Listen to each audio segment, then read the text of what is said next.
Porventura, começamos outra vez a louvar-nos a nós mesmos? Ou necessitamos, como alguns, de cartas de recomendação para vós ou de recomendação de vós? Vós sois a nossa carta escrita em nossos corações, conhecida e lida por todos os homens, porque já é manifesto que vós sois a carta de Cristo, ministrada por nós e escrita, não com tinta, mas com o Espírito de Deus aleluia. Não em tábuas de pedra, mas nas tábuas da carne e do coração. E é por Cristo que temos tal confiança em Deus. Amém. Vamos orar. Maravilhoso Deus, Pai de nosso Senhor Jesus Cristo, Deus eterno e todo-poderoso, Criador do céu e da terra, eu te agradeço a tua gloriosa palavra. Fala conosco, Senhor, nessa noite. Se revela para nós, Senhor amado. A todos que estão aqui, Senhor. E eu te agradeço já, em nome do Senhor Jesus Cristo. Amém. Glória agora. É um prazer, né, estar com os irmãos mais uma vez aqui com vocês. Marquei um compromisso, depois desmarquei, porque eu disse até o pastor Olavo que eu estava ali com uma luta e eu estava na torre, né? E a gente às vezes está na torre de vigia e nós precisamos vigiar, né? Aleluia. E eu agradeço a Deus e creio, ainda não saí da luta, né? Mas creio na vitória do nosso Senhor Jesus Cristo. Aleluia. Glória a Deus.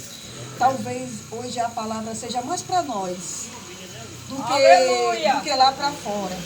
Porque nós que fazemos a obra do Senhor, vocês que têm esse trabalho aqui, um trabalho tão bonito, né?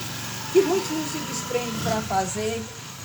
Nós precisamos de força, de reforço para fazer esse trabalho.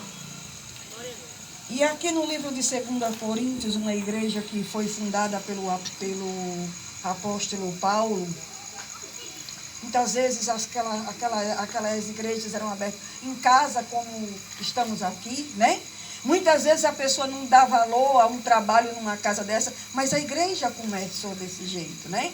Aqueles irmãos abriam as portas, acolhiam o apóstolo Paulo, ali aquelas igrejas, e ele saía e ia fazer outras igrejas. Nunca perdia de vista aquela igreja que ele deixava.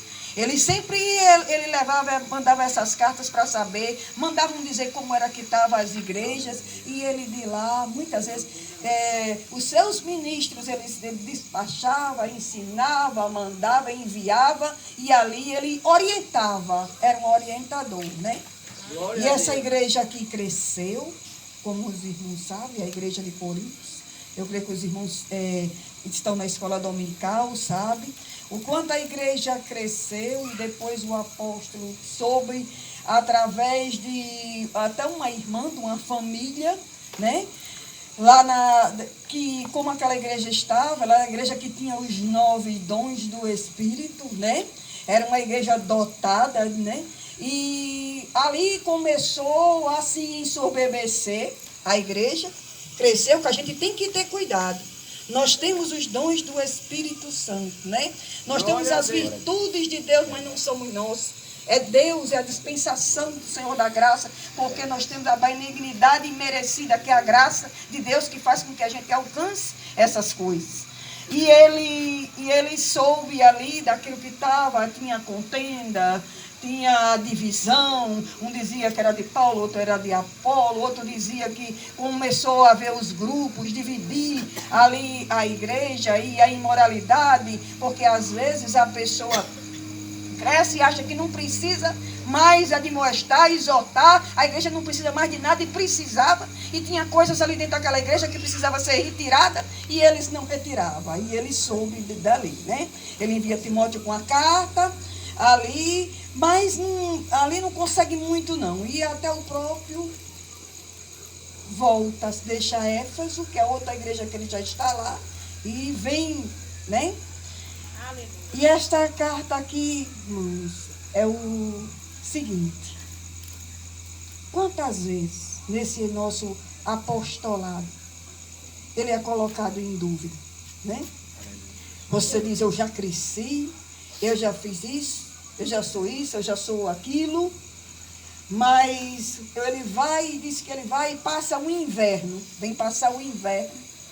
E esse inverno entra na minha vida, entra na sua vida, entra na sua casa, entra na minha